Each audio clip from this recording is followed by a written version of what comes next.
मैं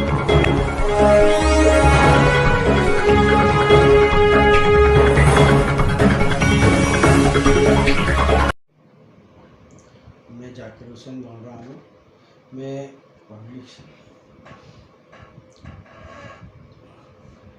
जाकिर हुसैन बोल रहा हूँ। मैं 80 फुट रोड पर रहता हूँ। अल मसीरा हॉस्पिटल के बाजू में मेरा खुद का कॉम्प्लेक्स है। मेरी ज़मीन नाजायज़ तरीके से हथियाई गई है। ना मुझे सरकारी डिपार्टमेंट ने कुछ खबर दी, ना कुछ लेटर दिया, और बिना परमिशन की रजिस्ट्री हो गई है। और लेने वाले यानी धुलिया के ज़मीन माफिया बोल सकते हैं उनको। ज़मीन माफिया है, जो बड़े बड़े नाम हैं उनके, जिससे भी मैंने कहीं पे भी गया, कोर्ट वगैरह में भी, तो वहाँ पे जाने के बाद किसको भी ये बोला तो ये कैसा हुआ, तो उन्होंने का नाम सुन के बोले कि तुम कैसी के अटक गए। तो मैंने नाम उनका बोला तो उनका सबसे पहले तो रियाज जिलानी, जो इल्म के बहुत मशहूर शख्सियत के औलाद है, जो रियाज जिलानी मजर मौलाना के लड़के हैं, और उनके जो है भाई मुफ्ती कासिम और शोएब मौलाना, इनके भाई जो दीन के सब कुछ जानने वाले हैं, वो लोग ऐसे काम कर रहे हैं। और दादागिरी जैसी, आसाराम बापू जैसे दादागिरी करते थे, वैसे ये दुल्हे के अंदर ऐसे दादागिरी और पहलवानों को बेच के हमसे हमारी ज़मीन रजिस्ट्री करवाने के लिए फोर्स कर रहे हैं। और ऐसा नहीं कि मैं झूठ और गलत बोल रहा हूँ, ये मेरा उतारा है। जो रजिस्ट्री ऑफिसर के अंदर मेरा खुद का नाम लिखा हुआ, सबसे पहले मेरा नाम था, तो वारिस होने के लगने के बाद भी, मेरा नाम होने के बाद भी उस पर मेरी ना सही ली गई, ना मुझे कुछ बुलाया गया, ना कुछ बोला गया, ना कुछ लेटर दिया गया। और इसके बाद भी इन्होंने वहाँ तो वहाँ करा, सिटी सर्वे में इन्होंने 1 महीने के अंदर, जो कई लोगों के 4-4, 5-5 साल तक नाम नहीं चढ़ते, वहाँ 1 महीने के अंदर इन्होंने इनका नाम चढ़ा लिया। और दूसरी बात कि नगर पालिका के अंदर इन्होंने गवर्नमेंट के कर्मचारी से मिल के वहाँ पे भी इन्होंने नाम चढ़वा लिया है माय पावर में। और ये खुद कहते हैं कि मैं पुलिस सेक्शन, पुलिस वालों को और कोर्ट वगैरह ये सब हमारे जेब में रहते हैं। तो ऐसे लोगों से मेरे को न्याय, सरकार से न्याय चाहिए मुझे, कि कैसा भी करके मेरे को न्याय मिले, कि ये जो ऑफिसरों ने जो गलत मिल के उनके साथ मेरे साथ किया है, मेरे को कुछ हमको इंसाफ चाहिए। आप लोग कितने लोग हैं वारसदार? 7 जन थे हम, 7 वारस जन थे। तो 7 में से आप दोनों को छोड़कर खरीदी खरीदी। तो इसके ऊपर आपने क्या ऑब्जेक्शन लिया? मैंने बहुत 2018 के अंदर जब मेरे को मालूम पड़ा था कि ये बेचने वाले हैं, तो 2018 के अंदर मैंने जाहिर नोटिस दी, और कायदे से मैंने रजिस्टर के माफियत, मैंने तलाटी ऑफिस, रजिस्टर ऑफिस, और जहाँ जहाँ मेरे को देना चाहिए था, मैंने सब जगह हरकत दाखिला दिया हुआ था। मेरे पास उसके पास प्रूफ है मेरे पास। तो उसके बाद में लोग ने इलीगल खरीदी की, इसके बाद आप दोनों को छोड़कर खरीदी की। और ये प्रूफ है मेरे पास कि उनके साइन और सिक्के सब है। और ये नगर पालिका के अंदर भी मेरी हरकत थी, और कोर्ट का नोटिस देने के बाद भी स्टे ऑर्डर गया, तब हमको मालूम पड़ता है कि इनके नाम चढ़ चुके हैं, तुम्हारी ये नोटिस लेट आ रही। फिर हमने उनसे सवाल किया, तो उन्होंने हमसे 1 हफ्ते का टाइम मांगा कि हम 1 हफ्ते में आपको डिटेल देंगे, और अभी तक डिटेल मिली नहीं। तो कोर्ट में आपको किस वजह पे जाना पड़ा? कोर्ट में कौन सी तारीख, कौन से महीना, कौन से सन में गया, ये बताओ। मैं 2016 से मेरा केस चल रहा था कि हिस्से के लिए, कि मेरे को हिस्सा चाहिए था मेरी माँ से, पर मेरी माँ ने जो भाड़ा नहीं दी, वो आज इन्होंने बेच डाले। आज मेरा नाम था तो मैं उतनी जगह साइट में कर दी कि भैया इनकी जगह करके, इनकी जगह है। आज वो प्रॉपर्टी कितने की आप बता सकते हैं? वो कम से कम करोड़ों की है। अब वो कम से कम 8 से 10 करोड़ रुपए की प्रॉपर्टी है। और हमारी वालदा कम से कम वो हर महीना 30 से 32 हजार रुपए उनको महीना आता था।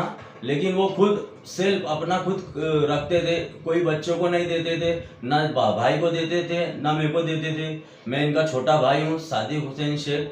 हम दोनों कम से कम 10-15 साल से अलग रहे। भाई तो भी कम से कम 22-23 साल से अलग रहे। तो आपका वहाँ पे अभी कब्जा किसका है? अभी ऊपर मैं खुद रहता हूँ, भाई के बाजू में कमरे हैं, और फिलहाल जो दुकानें हैं, जब ये मैटर हमारे को मालूम पड़ा तो हमने उनको साफ बोल दिया, अगर तुम भाड़ा उनको देते होंगे तो हम तुमको कोर्ट में खींचेंगे। तो वो कोर्ट में हमने अपील डाल दी है कि हमको ये कोर्ट में जमा होना भाड़ा। अभी भाड़ा किसी को नहीं मिल रहा। और कुछ दुकानें उन्होंने अपने हाथ में ले ली है, कुछ दुकानें दादागिरी से ले लिए, छीन के ले अभी लिए। फिलहाल एक तो दुकान अच्छा, उनके हाथ जो में है। दादागिरी की आप बात करें तो ये जो दादागिरी करने के लिए गुंडे लोग आए थे, तो आप लोगों ने पुलिस में तकरार की क्या इनकी? वो पुलिस हाँ, में पुलिस में तकरार तकरार हुई हुई है, 2-3 बार हुई है। कुछ टाइम पे पुलिसों ने कुछ तकरारें नहीं ली, उनकी भाषा बोलने लगे कि भाई वो खेती की जगह है, उसमें तुम्हारा कोई अधिकार नहीं है। अच्छा, इन्होंने खरीदी कैसे बताकर करी वहाँ पे तो आप बता रहे कि शॉपिंग और बिल्डिंग है। शॉपिंग उन्होंने है, खाली जगह बता के खाली दी है, जगह बफर बता जगह के, पे। ये देखो, ये आप बता सकते हैं वहाँ बिल्डिंग है? ये देखो, हाँ बता सकते हैं। ये बिल्डिंग है, वहाँ पे हाँ टावर वगैरह है, और उन्होंने उनके उसमें बक्खल जगह बताई है, हाँ, बत्कल जगह बताकर खरीदी की हुई है। हाँ, तो अच्छा, ये तो इसमें- बिल्कुल कायदे के खिलाफ काम किया हुआ। इसमें नगर पालिका की नगर पावती पालिका आती की है, अपना बिल नल पट्टी वगैरह आती सब है, मेरे नाम पे आता है। लाइट बिल आता है। कम से कम वहाँ 3 मीटर 4 मीटर है। कितने साल से ये यहाँ पर मतलब कॉम्प्लेक्स है? ये ये 1992 में काम हुआ था इसका, वही टाइम से है ये। तो 1992 से तो यहाँ पर मीटर होगा, उसका बिल तो आता होगा। सब मेरे पास। नगर पालिका से जो केर पट्टी है वो भी आती होगी। सब मेरे पास। तो फिर ये जैसा खरीदी हुई है बक्कल जगह का, तो इसमें आपका क्या बोलना है कि जो खरीदी जिसने दिया है, जो ऑफिसर है उसमें, तो क्या वो भी मुलविस है? मिला हुआ है उसमें, नगर पालिका कुछ अधिकारी ऑफिसरों का मिले हुए तो बोल नहीं सकते, लेकिन वो हमको कॉर्पोरेट नहीं कर रहे। पहली बात तो खरीदी होती नहीं। जब बिना वारसी के 7 वारस है तो 7 वारस को 2 वारस छोड़ के खरीदी हुई कैसे? तो आपका कोई कहना नहीं हुई। आपका कहना ऐसा है कि सामाजिक क्षेत्र है, आप उसमें 7 लोगों में आप दोनों भी वारस है, आप वारस दोनों को है। छोड़कर खरीदी की हम तो दोनों को इसमें अधिकारी भी इन्वॉल्व है, आपका कहना ऐसा है? हमको तो ऐसा ही लगता है, 100% ऐसा और है। उसके बिना खरीदी भी नहीं उसके होती। बाद उसके बिना खरीदी भी नहीं होती। 7-12 उतारा है, अब 7-12 में कट करके सिर्फ 2 नाम छोड़ दिए हैं, हाँ। और इन्होंने इनके नाम जोड़ दिए। तो आपकी ये खरीदी में सम्मति नहीं है? सहमति नहीं है। ना सम्मति है, ना फोड़नी है, ना कुछ और ये हिस्सा देखो, भी ये नहीं। उतारा है सिटी सर्वे का, ये सिटी सर्वे का, ये नाम सब लगे हुए हैं। तो अच्छा, वो आप लोगों को डराने धमकाने जब आए तो आपके साथ क्या क्या किया उन्होंने? उन्होंने बहुत मारा मारी करी है। इससे पहले सबसे पहले एक वसीम करके है, वो आके कुछ दुकान के ऊपर कब्जा किया उसने, और वो आके बैठा वहां पर, और कुछ लकड़ी फकड़ी का सामान डाला, और दुकानदार से दुकान प्रेशर में खाली करा के, वो दुकान भाड़े से दी गई थी, लेकिन उससे खाली करा के, दम दाटी दे के उसको खाली करा के वहाँ उनका सामान डाले गया और वो कब्जे में लिए गई। वो तो फिलहाल आज अपने कब्जे में है। एक दुकान जो है वो उनके ताबे में है। उनसे अभी हमने बात की तो वो बोले कि ये तो बोले जिसने जगह खरीदी है उसके ताबे में है, हम उसी को भाड़ा देंगे। तो ये मसला अभी हमको मालूम पड़ा, तो अब हम उसके ऊपर कार्रवाई करेंगे आगे जैसी भी। अच्छा, ये जो वसीम नामी शख्स है, ये जो आपके वारस में से है या फिर जो खरीदार उनका कोई है? अब वो क्या इससे खरीदार कोई नहीं ताल्लुक होगा। नहीं उसका? नहीं, उनसे तो ये कोई या फिर शहर का गुंडा है वो? भाड़ोतरी गुंडा है ये हो गया, जावेद मल्टी हो गया, ये सब भाड़ेतरी गुंडे हैं। ये लोग फ्रंट पे खुद नहीं आते, ये दूसरों को भेज के दमदाटी करते, झगड़े करवाते, इनके और सब हमारे भाग ऊपर जाता है प्रेशर डालने की पूरी कोशिश कर रहे हैं लोग। कि ये भी छोड़ दे। अच्छा, और हमको ऑफर भी देते कि भाई तुम्हारा हिस्सा भी हम लेने को तैयार है, तुम जो भी भाव तुम्हारा है, ये इनके हिसाब से जो इन्होंने खरीदी की वो हिसाब से दे दो, तुम भी सुखी होंगे, ऐसा बोल के हमारे पे प्रेशर डालते, और हमको हमारे वालिद साहब की जगह नहीं बेचना। तो आप इस मसले को लेकर कहाँ गए, किससे न्याय मांगने गए आप? सब जगह हम गए, सब कोर्ट जगह में गए, हम गए। कोर्ट में भी गए, सबसे पहले हम पुलिस निरीक्षक के पास गए, एसपी साहब के पास गए, फिर ये जो नाम चल रहा था नगर पालिका में इधर उधर वहां पर भी गए, सिटी सर्वे सिटी सर्वे में भी आपने गए, वहाँ पे भी लेखी तकरार दी? सब सब जगह लेकिन आपके तकरार, पास उसके पुरावे सब आपके सब पास? पुरावा है मेरे पास। हर जगह के हमारे पास पुरावे तारीख के साथ मिले। तो आपको क्या लगता है इसमें आपकी जीत होगी कि हार होगी? अब आपको ये क्या लगता है? हम तो ये चाहते हैं कि बस इंसाफ कायम रहे, इंसाफ हमको मिल जाए। बस जैसा हमारे कि साथ आप में जैसे इंसाफ 7 ही वारी से सात वारी जगह के 7 वारिस है, आप अभी रह रहे हैं वहां पर 2 वहाँ पर। लोग, तो बाकी के लोगों के बारे में आपकी क्या राय है? आप क्या चाहते हो कि वो वहां आकर आपके साथ रहे, या आपके बाप की जगह जैसे आप बेचना नहीं चाहते, तो उसके बारे में उनका क्या मामला, आप क्या चाहते हो? उनसे तो कोई लेना देना अभी नहीं है। देखो हमने बस तो ऐसा ये- सोचा नहीं था कि वो इतना बड़ा कदम उठाएंगे और हमारे बिना मालूमात के इतना बड़ा कदम उठाएंगे। हमको तो हैरत हो रही है हमारी वालदा के ऊपर कि आगे पीछे कोई है नहीं और उन्होंने इतना बड़ा कदम उठा लिया। आज 25,000 रुपये ना एक बेटे को देते थे ना एक बेटी को देते थे, आज इतनी अमाउंट उन्होंने क्या की, आज तक उन्होंने हमको हिसाब नहीं दिया। हमको हिसाब ना लेना था ना कुछ कर रहे, आज तक करा नहीं हमने। लेकिन हमारी माँ पैदा करने वाली माँ ऐसी हो सकती, इतनी जालिम पैदा करने वाली माँ है ये। तो आपके बच्चे बीवी आप कहाँ रह रहे हैं अभी? मैं तो अभी ताजा गली में रह रहा हूँ, किराए के मकान किराए में? के किराए मकान में। मकान में रह रहे हैं और और ये मैं अभी खुद ऊपर वहां पर ऊपर ही रहता। और आए दिन आज खुद अभी मैं यहाँ आने से पहले बच्चों के ऊपर हमारी खुद वालदा, अब वालदा से क्या अपन बहस करेंगे, तकरार करेंगे, झगड़े करेंगे।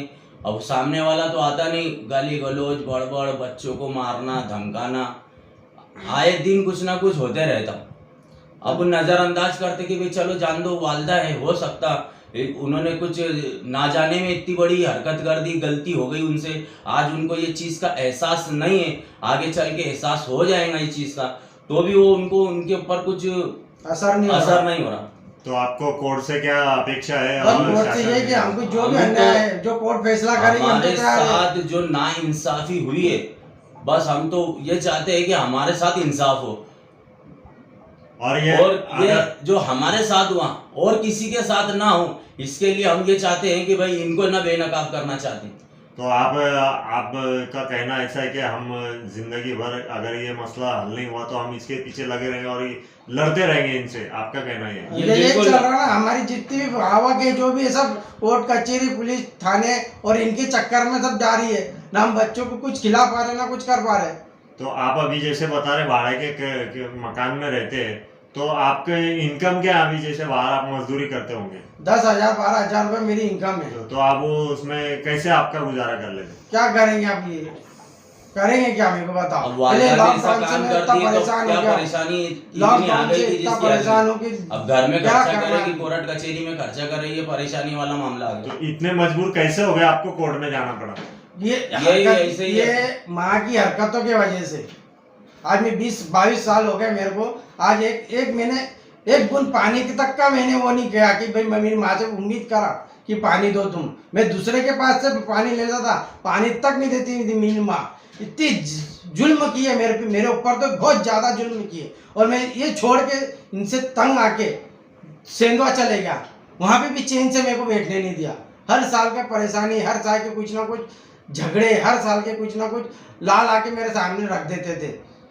अब उसके बाद ये तो 2019 में इन्होंने इनके साथ मिलके जो रियाज जिलानी, जो खास यहाँ का ने बोला जाए तो रियाज जिलानी, जावेद बिल्डर और मुन्ना, ये सब मुन्ना से माफिया ये लोग सब जमीन के बड़े माफिया है। जो तिरंगा चौक पे रहता है मुन्ना करके, वो क्या नाम उसका पूरा सारी है।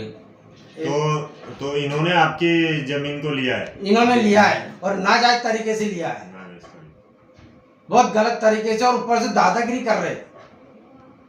ना ऐसे कानून में होता है ना ऐसे शरीयत में होता है। ये शरीयत के सब खिलाफ किया है और कानून के भी खिलाफ किया तो है। आपने कोई रिश्तेदार, कोई अड़ोस पड़ोस के कोई जिम्मेदार आने को लोगों तैयार को नहीं। बीच में बिठाकर कोई मसले का बहुत बार कोशिश कर सके, बहुत बार कोशिश कर सके। तो आपके जो अपोज ने आपके परिवार या आपके जो बिल्डिंग लिए खरीदा है जिसने, तो आपका कहना इलीगल तरीके से, तो उनका क्या कहना है इस बारे में? उनका तो यही कहना है कि तुम भी बेच दो, नहीं तो उनका तुमको हम कहना मार है कि देंगे, भाई मार तुम भी देंगे, बेच दो। मारने की धमकी दे। और अभी उनकी एक नोटिस आई है 2 दिन पहले, उसमें तो बताते हैं कि वो 30-35 लाख रुपए उल्टा हमारे ऊपर निकाल रहे 2 साल से, जो उनके ऊपर नाम चढ़ गए जो। तो उनका कहना ये है कि भाई ये इतने साल से ये भाड़ा ये लोग ले रहे, जबकि अभी साल भर से मतलब भाड़ा ना हम ले रहे, ना वालदा ले रही, ना वो थर्ड पार्टी का तो सवाल ही नहीं आता, ना थर्ड पार्टी ले रही।